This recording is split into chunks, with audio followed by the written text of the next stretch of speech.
Kate did not sleep much on the final night of negotiations. Instead, she sat by her window watching the nebula where so many ships had died in 2 centuries of warfare. The colored gas clouds looked peaceful from this distance, but she knew they contained the wreckage of thousands of vessels and the remains of millions of beings who had died for causes they probably did not understand. At Aero 300 station time, her communication device chimed with an incoming message. General Thrax's scarred face appeared on the small screen, his yellow eyes showing an exhaustion that went deeper than physical tiredness. "Ambassador Morrison," he said, "I request a private meeting before the final session begins. There are matters that must be discussed away from official recording equipment." Kate nodded. "The observation deck on level 7 has no monitoring systems. I will meet you there in 1 hour." She arrived at the observation deck to find both General Thrak and Third Resonance Melody waiting for her. The Korthak warrior was still in full military dress, but his weapons were sealed in their holsters as a gesture of peaceful intent. The Zephyrian delegate had dimmed her crystal body to a soft glow that indicated calm contemplation. The observation deck offered a panoramic view of local space. Stars stretched in all directions, interrupted occasionally by the distant lights of ships traveling between systems. It was a reminder of how vast the galaxy was and how small their conflicts appeared from this perspective. "We have spent the night reviewing everything you revealed during these negotiations," Third Resonance Melody began. "Our respective intelligence services have confirmed most of your information through independent sources. The implications are disturbing," General Thrak growled softly, which Kate had learned was his equivalent of nervous laughter. "Disturbing is too mild a word.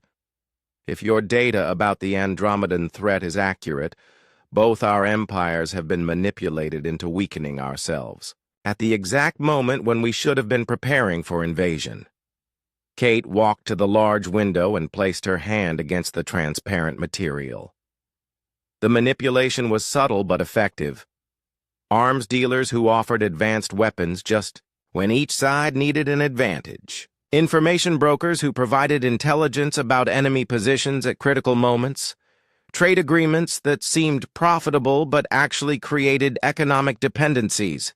She turned back to face the 2 alien leaders. "The Andromedans have been playing this game for centuries across multiple galaxies.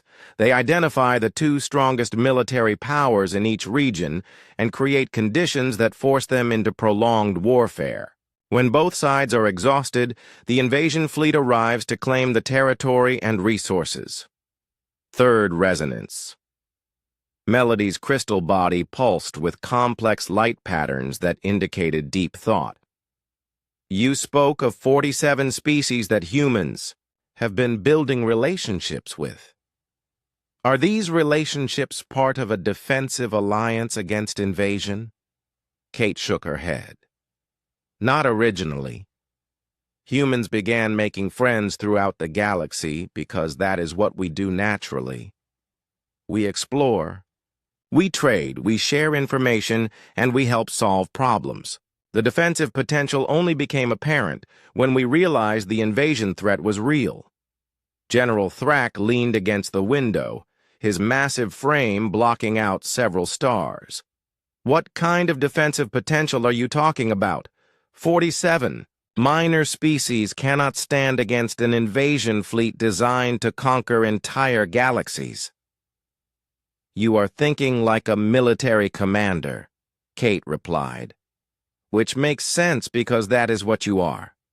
But military conquest is only one way to win a war. Sometimes the most effective approach is to make war impossible or unprofitable for your enemy." She activated a portable holographic projector and filled the space around them with star charts and data displays. "The 47 species control Most of the galaxy's communication networks, trade routes, resource extraction operations, and manufacturing facilities. Individually, none of them could resist invasion. Collectively, they represent the economic and logistical foundation that makes galactic civilization possible. Kate highlighted different systems on the star chart as she spoke. Communication, networks that could be shut down to prevent coordination of invasion fleets. Trade routes that could be redirected to deny supplies to occupying forces. Manufacturing facilities that could stop producing the spare parts and consumables that any large military operation requires. General Thrak studied the displays with professional interest. Economic warfare. Cut off the enemy's supply lines and make occupation too expensive to maintain. Exactly, Kate confirmed. But it only works if everyone participates. The Andromedans could overcome resistance from minor species by threatening them individually. They cannot overcome coordinated resistance from an entire galactic community. Third resonance. Melody moved closer to examine the data displays. This would require unprecedented cooperation between species that have never worked together before. The logistical challenges alone would be enormous. Kate smiled. Humans have some experience with large-scale logistics and international cooperation. We would be happy to help coordinate defensive efforts if the major military powers were willing to participate. She changed the holographic display to show fleet positions and military assets throughout the galaxy. The Zephyrian Collective and the Korthak Empire represent the largest concentration of military force in this region. Your participation would provide the defensive backbone that makes economic resistance possible, but it requires ending your current conflict and redirecting those resources toward galactic defense. General Thrak was quiet for several minutes, studying the military analysis data. When he finally spoke, his voice carried the weight of someone, making a decision that would affect billions of lives. What exactly are you proposing, Ambassador? Kate walked to the center of the observation deck. A new framework for galactic governance that makes invasion impossible and warfare unprofitable. The Zephyrian Collective and Korthak Empire would maintain their territories and military forces, but would be bound by arbitration agreements for resolving disputes. Trade and resource distribution would be managed through the 47-species coalition to ensure fair access for everyone. She gestured toward the nebula visible through the window. Instead of fighting each other over systems that might be worthless, both empires would work together to explore new regions, develop better technology, and build the kind of galactic civilization that would be too strong and too valuable for any external force to destroy. Third resonance. Melody's crystal body began resonating with harmonious tones. You are describing a fundamental change to the balance of power that has existed for centuries. What guarantees do we have that this coalition of minor species would not eventually turn against the major empires? Kate opened her briefcase one final time and pulled out a thick document. Because the framework includes constitutional protections for military autonomy and territorial integrity. Both empires would retain full control over their internal affairs and defensive capabilities. The coalition would only have authority over interspecies trade, communication standards, and dispute arbitration. General Thrak took the document and began reading. This gives both empires veto power over any coalition decisions that affect military matters or territorial boundaries. It also gives the coalition veto power over any military actions that would disrupt trade or threaten neutral territories, Kate added. The system is designed to make cooperation more profitable than conflict for everyone involved. She walked back to the window and looked out at the stars again. The alternative is to continue the current war until the Andromedans arrive. Based on our projections, they will find two exhausted empires fighting over the ruins of their civilizations. The invasion fleet will face minimal resistance and will have access to all the resources they need to establish permanent occupation. Third Resonance Melody and General Thrak exchanged looks across the observation deck. Kate could see them communicating through subtle body language and expression changes that indicated intense discussion without words. Finally, General Thrak spoke. If we agree to this framework, what role would humanity play in the new galactic? Government? Kate turned back to face them. The same role we have always preferred. We would be explorers, traders, and problem solvers. We have no interest in ruling anyone or controlling anything. We just want to live in a galaxy where different species can work together, instead of destroying each other. The first light of the station's artificial dawn was beginning to brighten the observation deck when Third Resonance Melody finally made her decision. The Zephyrian Collective will accept this framework, contingent on approval from our High Council. General Thrak nodded slowly. The Korthak Empire agrees to end hostilities and participate in the new galactic framework. Kate felt a weight lift from her shoulders that she had been carrying since the negotiations began. Then we have accomplished something remarkable here. 2 centuries of warfare will end not because anyone won, but because everyone chose to stop fighting.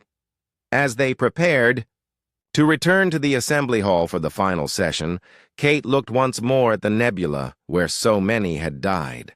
Soon, it would.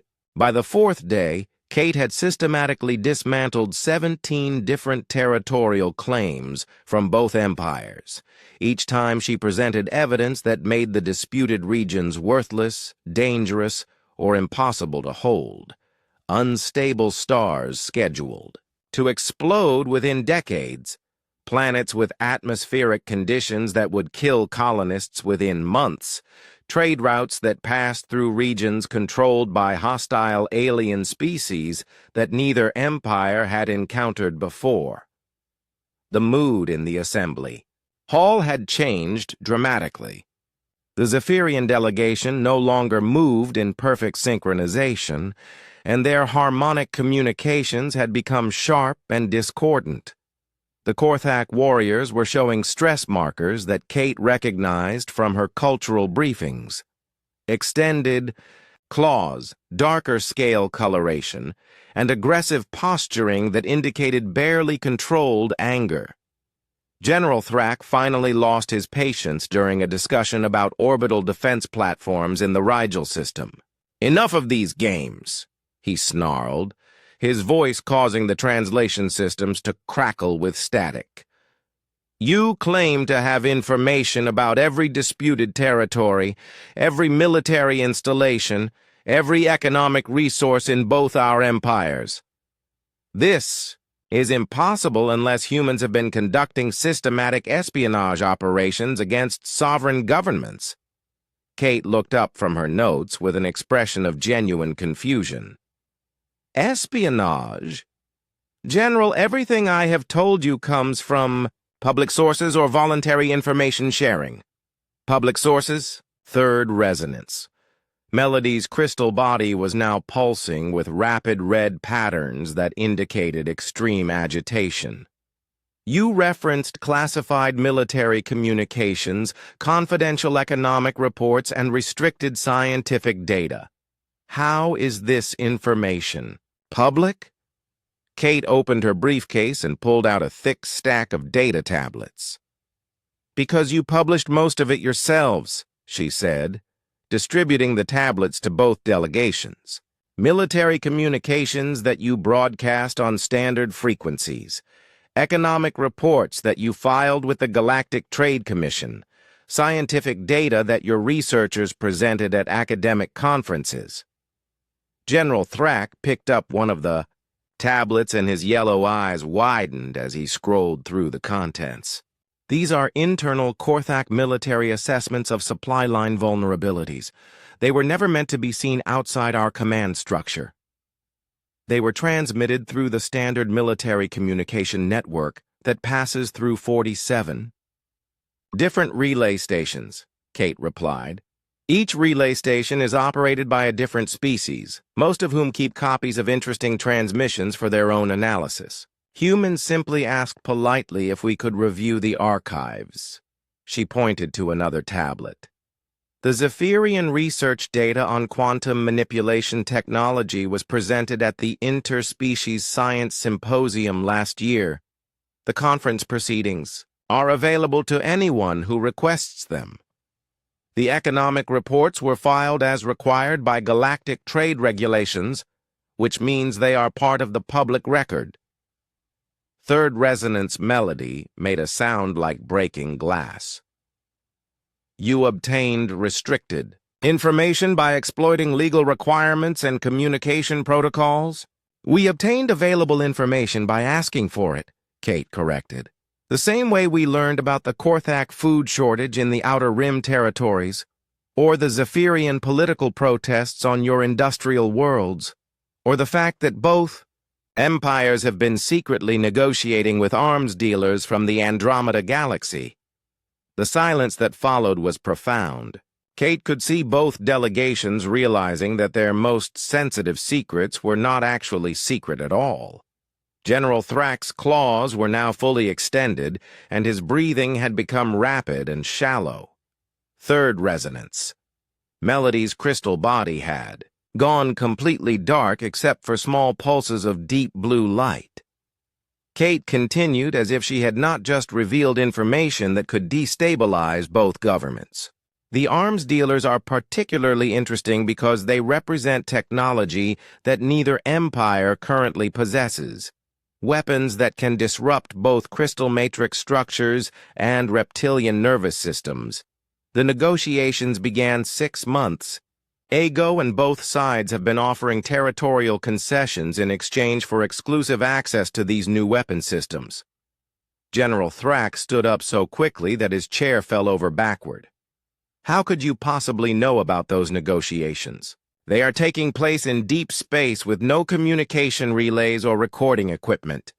Kate smiled, which by now both delegations had learned to find deeply unsettling.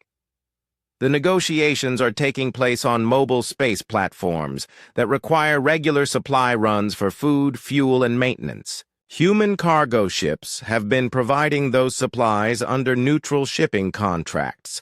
Our crews are very observant, and they talk to the other service personnel during loading operations.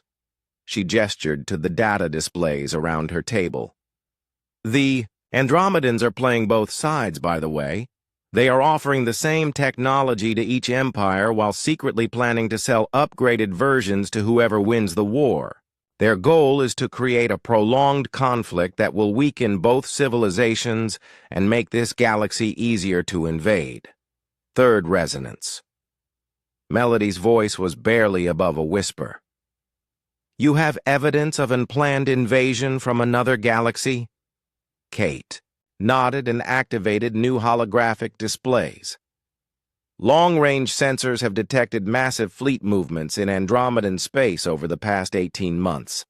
Ship designs that do not match any known technology, including their own previous military vessels. Energy signatures that suggest weapons capable of destroying planets. And communication intercepts that reference resource extraction operations in what they call the weak spiral arm of our galaxy. The displays showed star charts, fleet movement projections, and communication transcripts that painted a picture of systematic preparation for galactic conquest.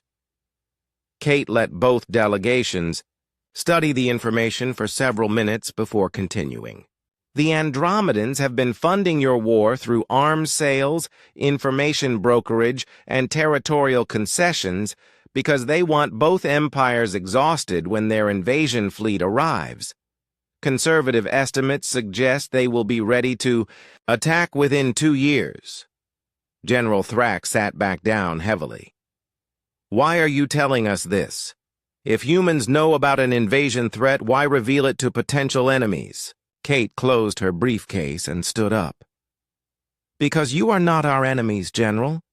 You never were. You are two powerful civilizations that have been fighting each other instead of preparing for a real threat to everyone in this galaxy. She walked to the center of the hall. Humans learned something important from our own history of warfare. The enemy of my enemy is my friend. When faced with an external threat that could destroy everyone, old conflicts become irrelevant. The question is not whether the Zephyrian Collective and the Korthak Empire can defeat each other. The question is whether they can work together to defend this galaxy from invasion. Kate returned to her table and began packing up her materials. Tomorrow is the final day of these negotiations. Both empires can continue fighting over territory that will belong to the Andromedans in 2 years. Or you can start building the alliance that might actually save your civilizations. She paused at the door of the assembly hall and looked back at both delegations. Humans will support whichever choice you make. But we would prefer to have allies rather than victims when the invasion begins. As Kate left the hall, she could hear intense discussions breaking out in both delegations. Harmonic frequencies from the Zephyrians mixed with growling sounds from the Korthak warriors as both groups tried to process the implications of what they had learned. Kate walked calmly back to her quarters, knowing that everything would change by morning. 2 centuries of warfare were about to end, not because anyone had won, but because everyone had finally understood what they were really fighting for. The second day of negotiations began with territorial disputes. Kate had suggested they start with smaller conflicts before addressing the major war zones, and both empires had agreed. They probably thought she was being naive, trying to avoid the real issues. Kate was counting on that assumption. The first case involved 3 star systems in the Outer Rim, where both empires claimed mining rights. The Zephyrians argued that they had established scientific outposts there first. The Korthak countered that they had conquered the systems from pirates and held them through military strength. Both sides presented evidence, maps, and legal documents that supported their positions. Kate listened to 6 hours of arguments without saying much. She took notes, asked for clarifications on technical points, and requested additional documentation. General Thrak began to look impatient, while Third Resonance Melody's light patterns showed increasing confidence that the human was overwhelmed by the complexity of the dispute. On the 3rd day, Kate finally spoke up during a heated exchange about mining equipment that had been destroyed in the contested systems. Before we decide who owns these systems, she said, I have a question about something else entirely. Both delegations turned to look at her. Kate opened her briefcase and pulled out a data tablet. 37 years ago, the Zephyrian colony, Ship Harmony of Crystals, was traveling through the Proxima sector when it disappeared. All 400 colonists were lost. The official report blamed equipment failure, but no wreckage was ever found. The Zephyrian delegation fell silent. Their harmonic communications dropped to frequencies so low that Kate could feel them more than hear them.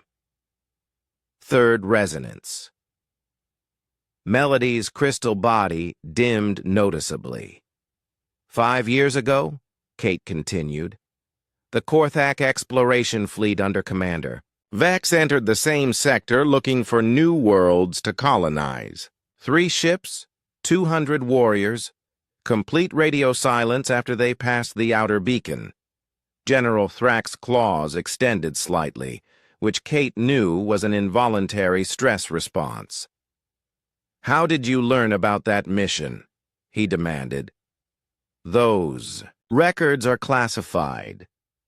Kate set her tablet on the table where both delegations could see it. Human deep space monitoring stations have been tracking unusual gravitational readings in the Proxima sector for 40 years. Whatever is out there has been pulling ships off course and destroying them. We estimate at least 12 vessels from various species have been lost in that region.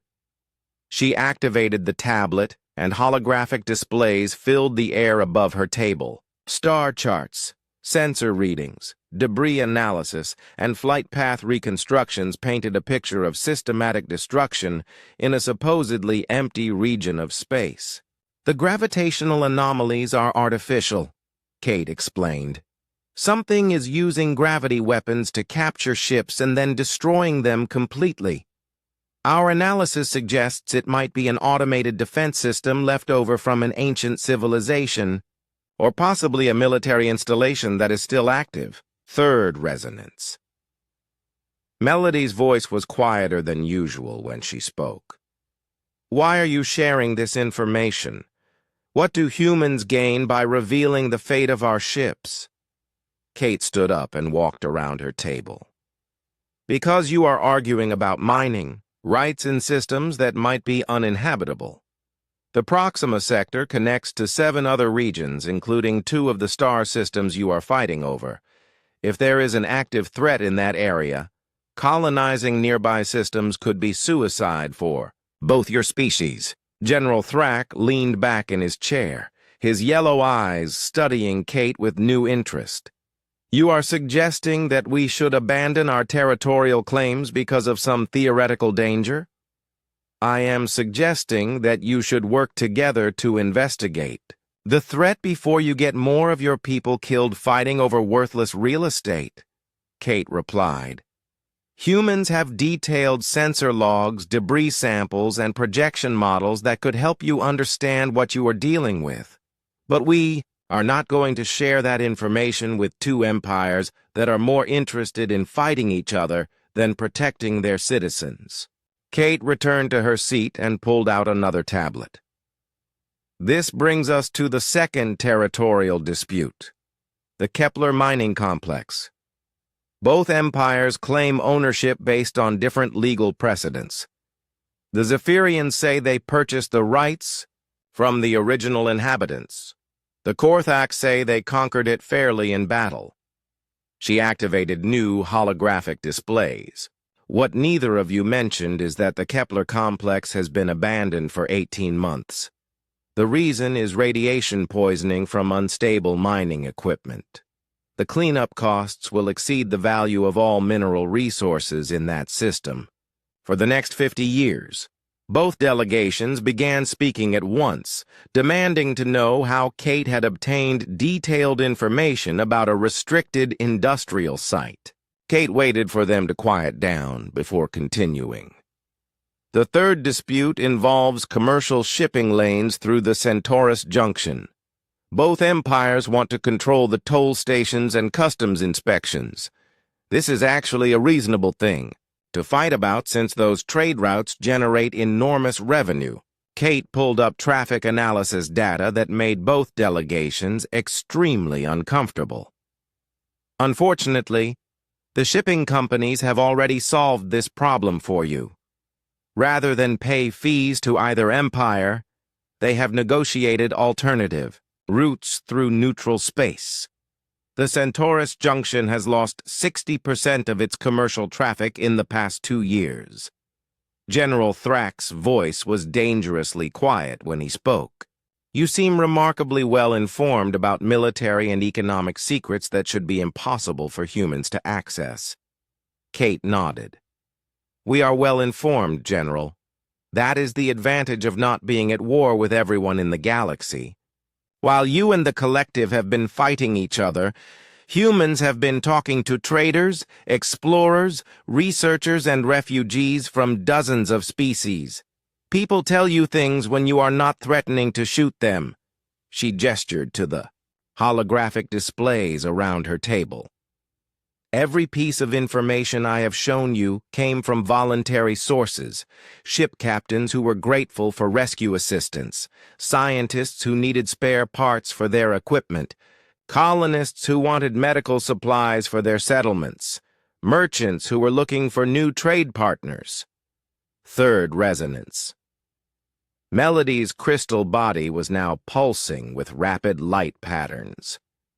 You are claiming that humans have built an intelligence network across multiple sectors without either empire detecting it.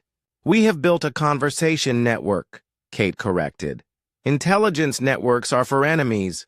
Conversation networks are for friends. When you help people solve their problems, they tend to remember you fondly. When you share useful information, freely people share useful information with you. Kate stood up again and began walking slowly around the hall. For example, did you know that the asteroid miners in the Vega system have developed new techniques for extracting rare metals? They would be happy to share that technology with anyone who can provide them with better radiation shielding. Or that the agricultural colonies in the Tau sector have surplus food production but need medical supplies for a plague that is affecting their livestock? She stopped directly between the two delegations. There are 47 different species in this part of the galaxy that have problems you could help solve. They have resources, knowledge, and capabilities that could benefit both your empires. But none of them want to deal with civilizations that are primarily known for blowing things up. General Thrak and Third Resonance Melody exchanged looks across the hall. Kate could see them beginning to understand that this negotiation was not going the way either of them had planned. You are suggesting that territorial disputes are less important than these commercial relationships? Third Resonance Melody asked. I'm suggesting that fighting over empty systems while ignoring profitable opportunities might not be the best strategy for either empire, Kate replied. But that is just a human perspective. We tend to think that making friends is more useful than making enemies. The Grand Assembly Hall of Meridian Prime could hold 5,000 beings from dozens of different species. This morning, it held only 21 delegates, various observers, and enough recording equipment to broadcast the proceedings across half the galaxy. Kate walked into the enormous space and felt very small, which she suspected was the point. The Zephyrian delegation had arranged themselves in a perfect geometric pattern on the left side of the hall. Their crystal bodies reflected the overhead lights in complex patterns that probably had meaning in their culture. They had brought holographic projectors and musical instruments that Kate did not recognize. When they moved, they did so in complete synchronization, like dancers who had practiced the same routine for years. The Korthak delegation occupied the right side in a military formation. Each warrior wore full ceremonial armor that looked like it could stop plasma bolts and projectile weapons equally well. Their leader, General Thrak, was the largest Korthak Kate had ever seen. His scales were darker than the others and marked with scars that spoke of many battles. His yellow eyes swept the room constantly, evaluating threats and escape routes out of pure instinct.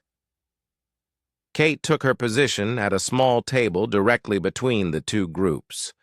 She had declined the offer of a larger delegation area, saying that one human was sufficient for her purposes. This decision had caused considerable discussion among the station staff, but Kate had been firm about it. The opening ceremony began with traditional greetings from both empires. The Zephyrians created a light show that filled the air with flowing colors, while their voices produced harmonies that made the floor vibrate. The display showed the history of their civilization, their technological achievements, and their expansion across dozens of star systems. The message was clear. We are advanced. We are civilized. We are superior. The Korthak response was more direct. General Thrak activated holographic projectors that filled the hall with the sounds and images of battle. Warships engaged in deadly combat, planets burned under orbital bombardment, and Korthak warriors fought impossible odds with weapons in both hands. The display lasted exactly 10 minutes and ended with footage of the Korthak homeworld, where billions of warriors trained constantly for war. Their message was equally clear: we are strong, we are dangerous. Do not challenge us. When both presentations ended, all eyes turned to Kate. She had been given the same time allocation as the two empires, along with access to the same holographic systems. Instead, she simply stood up from her chair and walked to the center of the hall.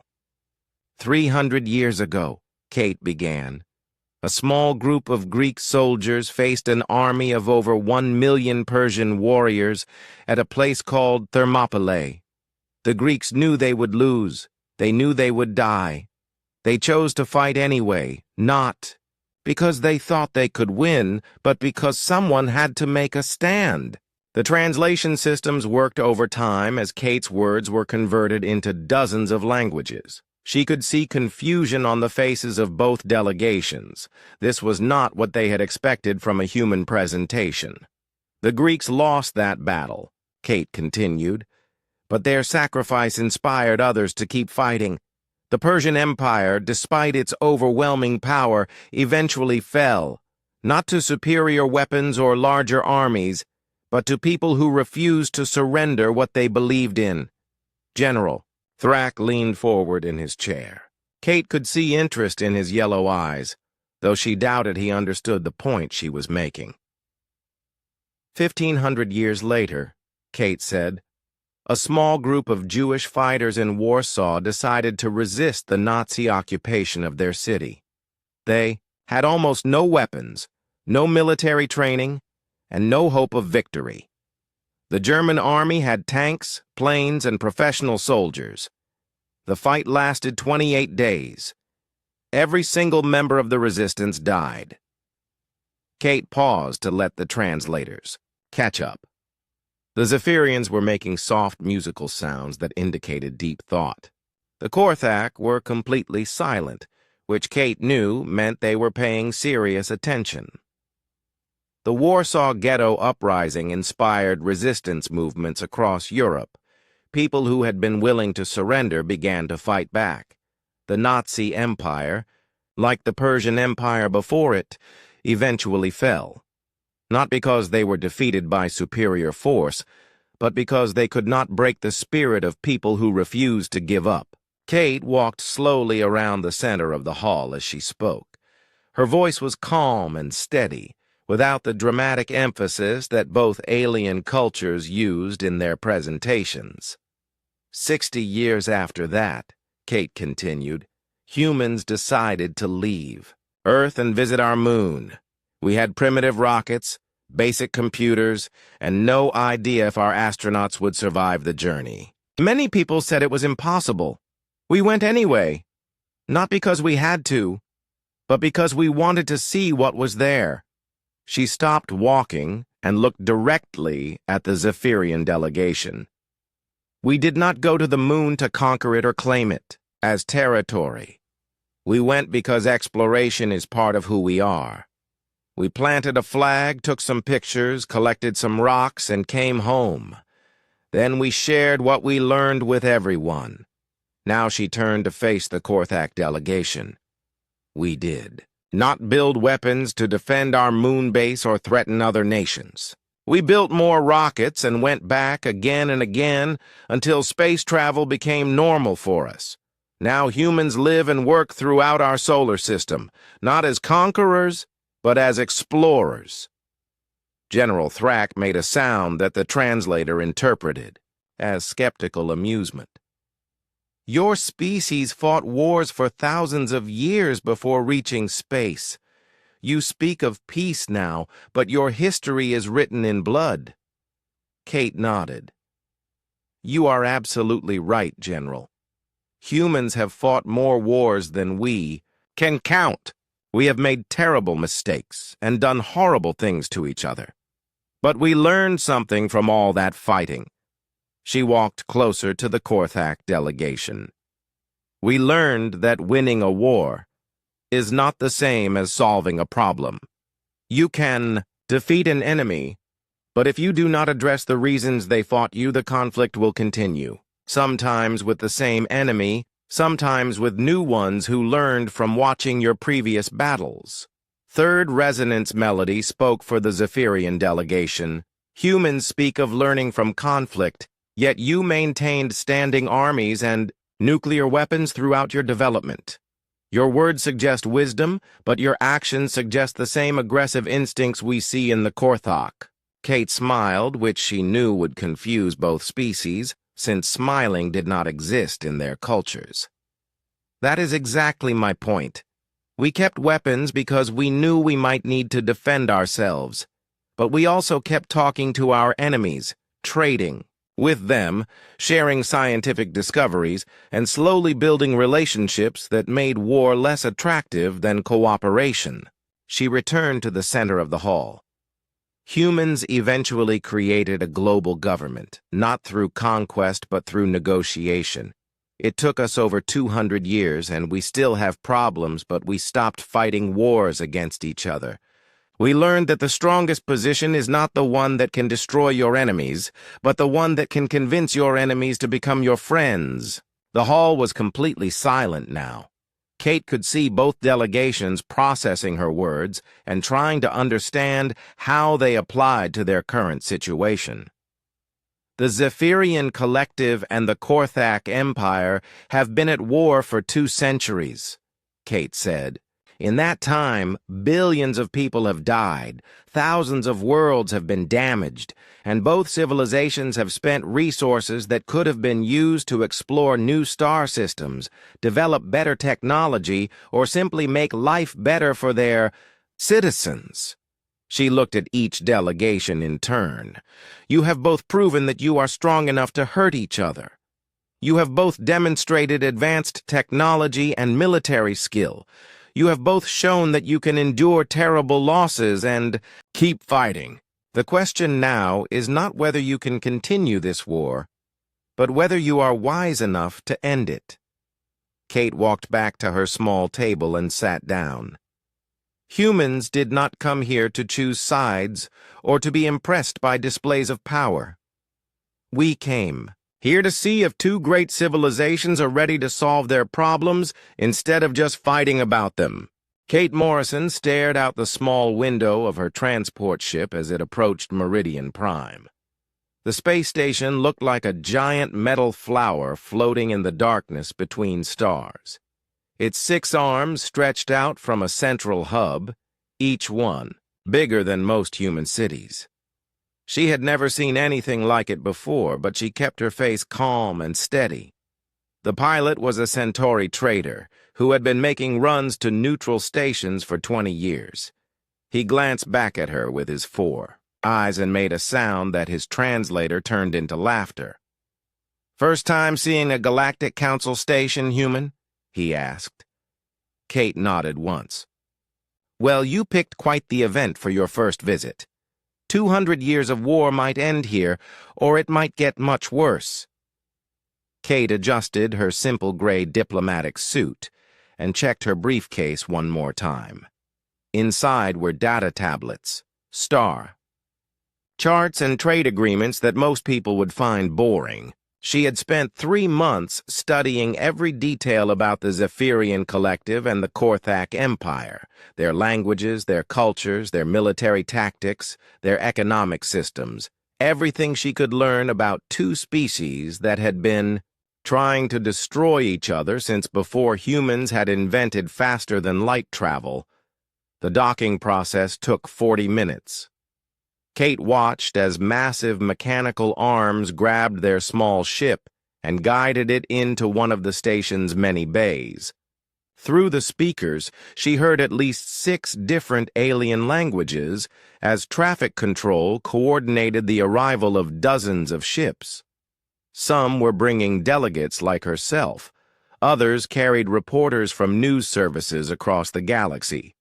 A bit few were probably spies, though nobody would admit that. When the airlock finally opened, Kate stepped into a world unlike anything on Earth. The corridor was wide enough for 3 human buses to drive side by side. The ceiling curved high above her head and was covered in flowing patterns that seemed to move when she looked at them. The air smelled like metal and something sweet that she could not identify. A protocol droid approached her on 6 legs. It was painted in the neutral colors of the Galactic Council and spoke in perfect English. Ambassador Morrison, welcome to Meridian Prime. I am Unit 779. I will escort you to your quarters and brief you on station procedures. As they walked, Kate saw other delegates for the first time. The Zephyrians were impossible to miss. They stood nearly 8 feet tall, and their bodies looked like they were made of living crystal. Light seemed to bend around them in strange ways, and when they spoke, their voices created harmonies that made the air vibrate.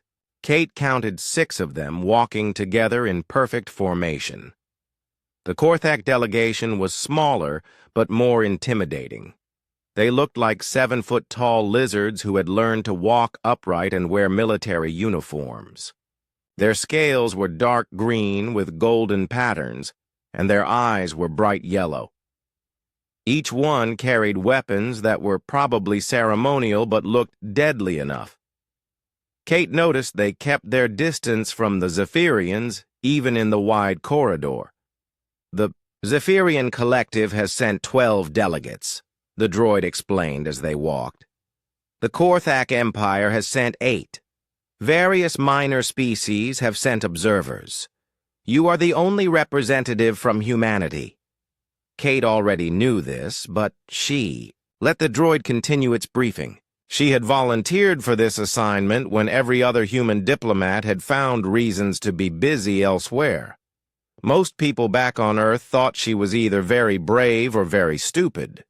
Kate suspected they might be right on both counts. Her quarters were small but comfortable. The bed was sized for humans, and the gravity was set to Earth normal. There was a desk, a small bathroom, and a window that looked out at the nebula where most of the fighting had taken place. Even from here, she could see the wreckage of destroyed ships floating like metal snow in the colored gas clouds. The droid left her with a schedule of events and a communication device that would translate any language she encountered. Kate set her briefcase on the desk and began arranging her materials. She had requests from 47 different species asking humanity to support various outcomes to these negotiations. Some wanted the war to continue because it was profitable for them. Others begged for peace because the fighting was destroying their trade routes. A few had more complex requests that would take careful consideration.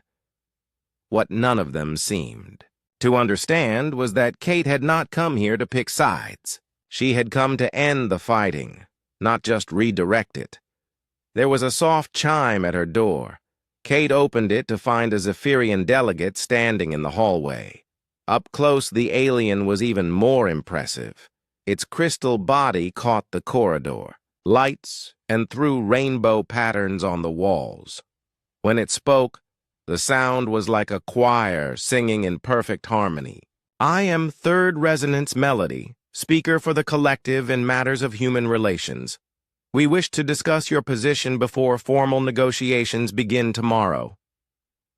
Kate invited the alien into her quarters, though it barely fit through the door.